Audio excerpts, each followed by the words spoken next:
Gaslighting. Let's start with some common ones you might already be familiar with. Ever felt like you're constantly questioning your own reality? That's gaslighting. It involves making you doubt your memories, perceptions, and sanity. Imagine someone denying they ever said something hurtful, even when you have clear evidence. This messes with your head and makes you question your own trust in yourself.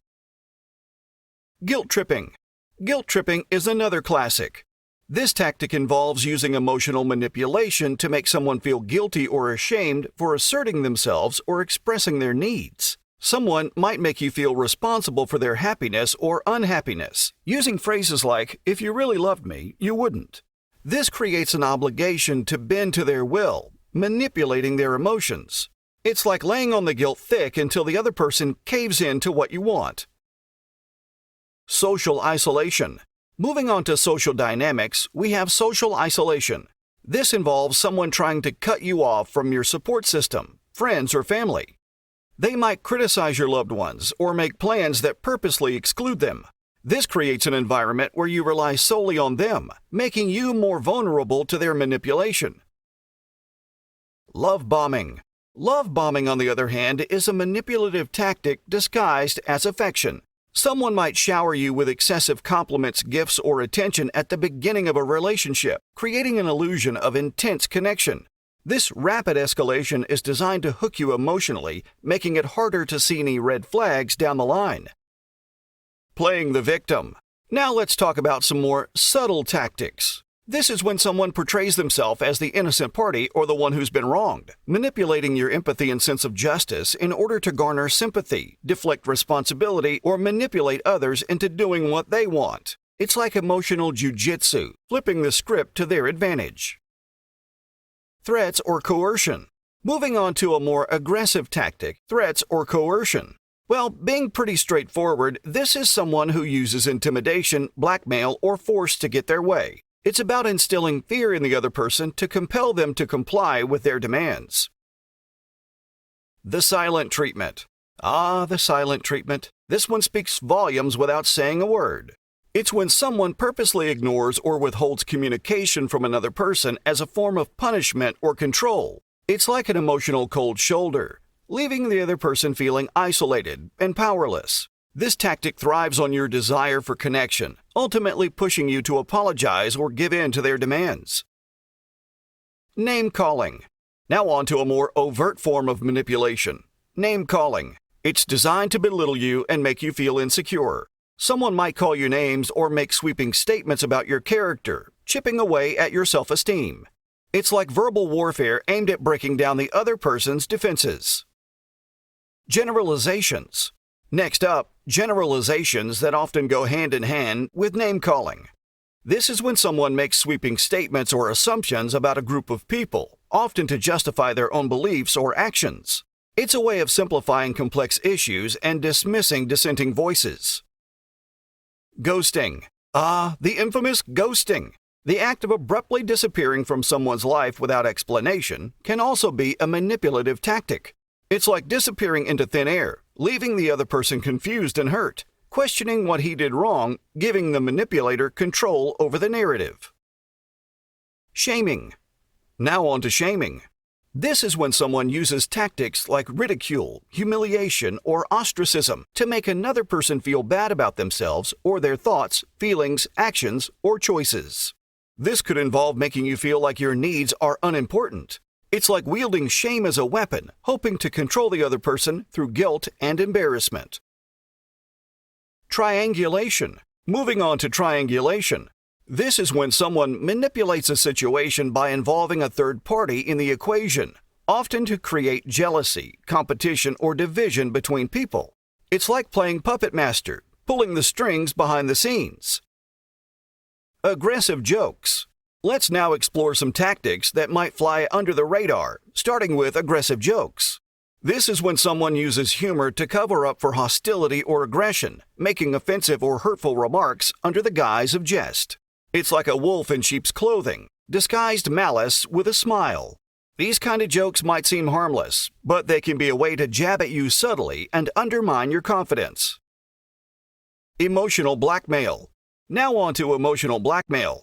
It's exactly what it sounds like. using your emotions against you. This is when someone uses threats, manipulation, or guilt to manipulate another person into doing what they want. It's like emotional extortion, holding the other person's emotions hostage until they comply. Projection. Moving on to projection. This is when someone attributes their own thoughts, feelings, or behaviors to another person, often as a way of avoiding responsibility or deflecting criticism. This manipulation tactic throws you off balance and makes you defend yourself against accusations you don't deserve. It's like projecting a movie onto someone else's screen, hoping to distract from your own issues. Smear campaigns.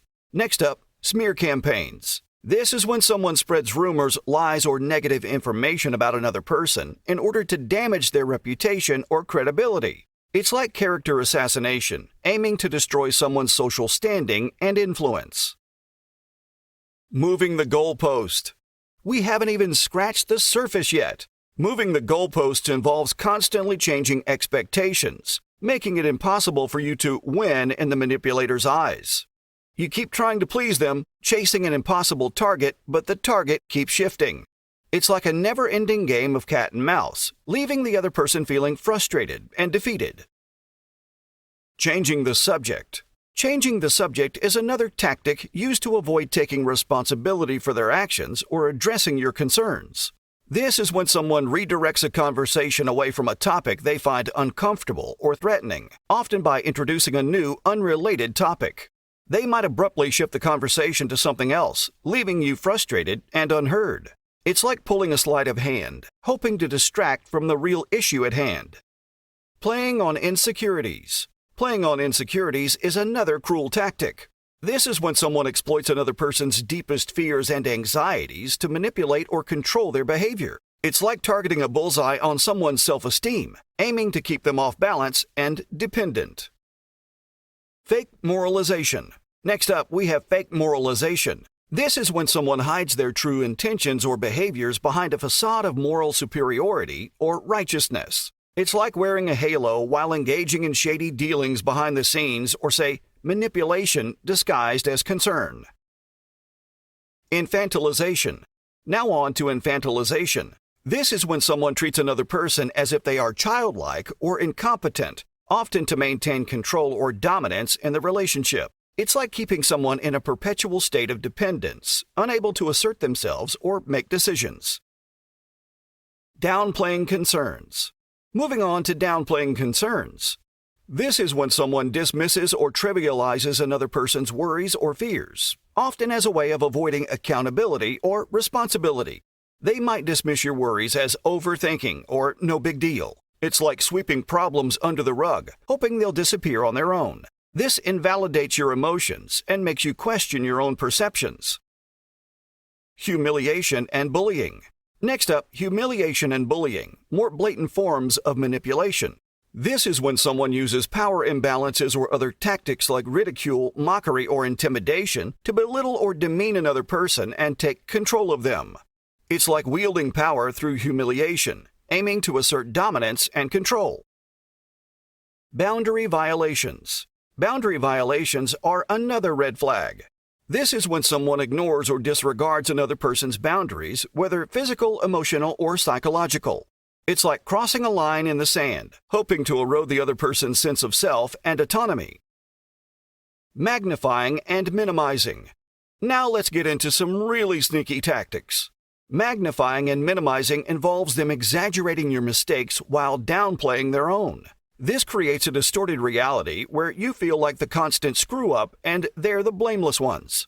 It's like playing with the zoom lens of truth, distorting the picture to suit their own agenda.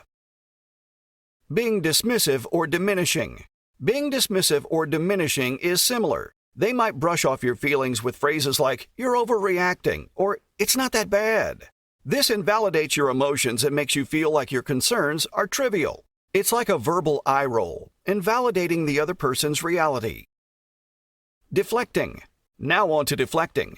This is when someone avoids taking responsibility or addressing criticism by shifting the blame onto someone else or changing the subject entirely. They might say things like, "If you hadn't made me so angry." It's like dodging bullets in a verbal shootout, hoping to avoid getting hit by the truth. Restrictions. Moving on to restrictions. This is when someone imposes rules, limitations, or controls on another person's behavior or freedom, often a way of maintaining power or dominance in the relationship. This could involve limiting your access to money, transportation, or even friends. It's like putting chains on someone's autonomy, keeping them tethered to your will. Objectification. Next up, objectification. This is when someone reduces another person to nothing more than an object or a means to an end, stripping away their humanity and autonomy in the process. This can be especially prevalent in abusive relationships. It's like treating someone as if they're disposable or replaceable, devoid of feelings or agency. Judging. Judging goes hand in hand with criticism, but it's a constant barrage of negativity.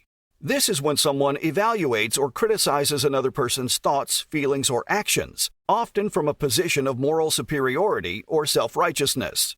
They might constantly find fault with your appearance, choices, or personality. It's like sitting in judgment on a throne of righteousness, passing a sentence on the other person's character.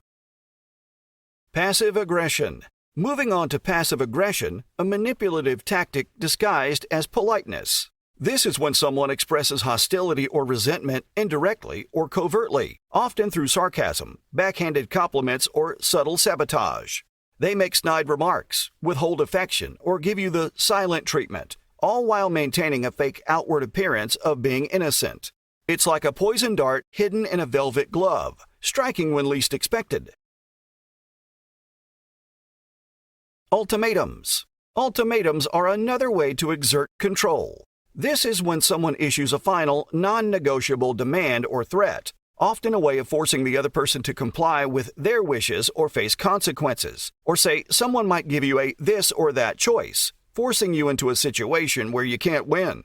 It's like drawing a line in the sand, daring the other person to cross it at their own peril. Reinforcements and punishments. Now on to reinforcements and punishments that work like a twisted reward system. They might shower you with praise when you do what they want, but punish you through withdrawal of affection, silent treatment, etc. when you don't. It's like training a dog with treats and timeouts, shaping their behavior through carrots and sticks. Credit debt inflation. Moving on to credit debt inflation, where they take credit for your accomplishments but blame you for their failures. They inflate their role in your success while downplaying your contributions. It's like claiming victory in someone else's race, riding on their coattails to success. Blaming the victim for the abuse. Blaming the victim for the abuse is a classic tactic. This is when someone shifts responsibility for their harmful or abusive behavior onto the person they've harmed, often by accusing them of provocation or deserving what they got. It's like pouring salt in someone's wounds, blaming them for the pain you caused. Controlling daily activities and life. Controlling daily activities in life takes manipulation to a whole new level. This is when someone dictates or micromanages another person's schedule, decisions, or actions, often as a way of asserting dominance or maintaining power in the relationship. It's like being a puppeteer, pulling the strings of someone else's life. Leadership manipulation. Moving on to leadership manipulation can be subtle but damaging. This is when someone in a position of authority or power uses their influence to manipulate or control others for their own gain or agenda. Or say, someone using their position of authority to exploit you, whether it's a boss, teacher, or even a coach. It's like wielding power as a weapon, bending others to your will through coercion or manipulation. Prosocial feints. Next up, prosocial feints. This is when someone presents themselves as caring, compassionate, or altruistic in order to gain trust or manipulate others into doing what they want. Someone might portray themselves as kind and helpful, gaining your trust before manipulating you. It's like wearing a mask of kindness to conceal darker intentions beneath. Seductive manipulation. Now on to seductive manipulation. This is when someone uses charm, flattery, or sexual allure to manipulate or seduce another person into complying with their wishes or desires. It's like using honey to catch flies, luring the other person into a trap with sweet words and promises. Sexual manipulation. Moving on to sexual manipulation. This is when someone uses sex or sexual favors as a bargaining chip or tool of control in a relationship, often to exploit or coerce the other person into doing what they want. It's like using intimacy as a weapon, trading pleasure for power. This can be a serious form of emotional abuse. Relationship manipulation.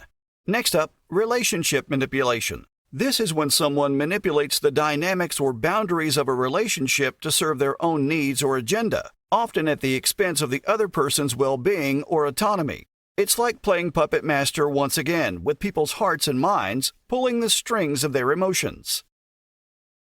Manipulative self-disclosure. Now on to manipulative self-disclosure.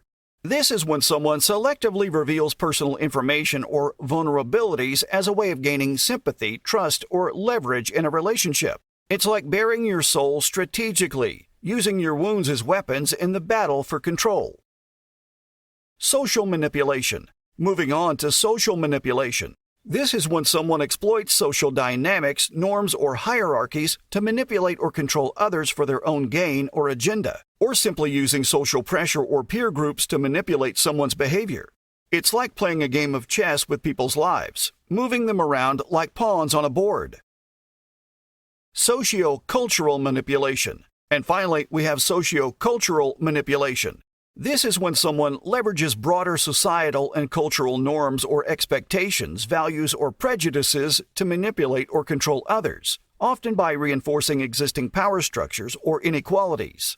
It's like using the fabric of society itself as a tool of manipulation, weaving a tangled web of influence and control. Totalitarian philosophy. Nearing the closure, we have totalitarian philosophy that's absolutely a manipulation tactic on a grand scale. It controls information, limits choices, and pressures people to conform. It's like a giant game of make you believe what we want. Scary, right? Imagine a government that controls everything, from your news to your job. That's the main idea of totalitarian philosophy. It's about a superpowerful state, often led by a single ruler that dictates how you think and act. No freedom of speech, no different ideas. Think Big Brother is always watching. It's a scary philosophy, but understanding it helps us protect democracy. Scarcity tactic. And finally, getting to the closure. Ever see a store sign that screams, limited edition, or only a few left? That's a scarcity tactic in action. It preys on our fear of missing out or getting left behind. Suddenly, that jacket you weren't sure about becomes a must-have before it vanishes. It's like a magic trick, making things seem more valuable because they're supposedly rare. Sneaky, but effective. And there you have it, 46 manipulation tactics laid bare. From the subtle to the outright toxic, these tactics can be found lurking in all areas of life.